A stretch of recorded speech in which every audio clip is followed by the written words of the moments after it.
এগুলো তো আমাদের পরিকল্পনার মধ্যে আসিল না। আব্বু না আমাকে মেনে নিতে পারতেছে না।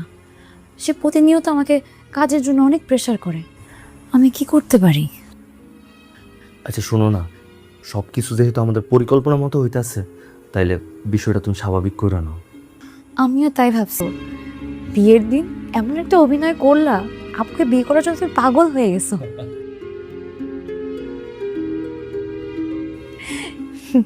কিন্তু আসল ঘটনা তো কেউ জানে না।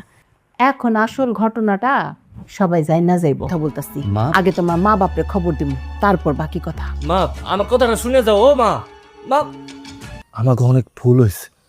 আমি তোমার কাছে হাত জোর করে মাপ চাইতাছি। আল্লাহর দোহাই লাগে, আমাকে আর কোনো শাস্তি দিও না। এত করে যখন ক্ষমা চাইতেছে আমি মাফ করতে পারি, কিন্তু আমার একটা শর্ত আছে। তোমাকে দুইজনরে আবার বিয়ে করতে হইব, আর এইবার বিয়েটা হইব খুব ধুমধাম করে, অনেক বড় আয়োজন করে বিয়ে।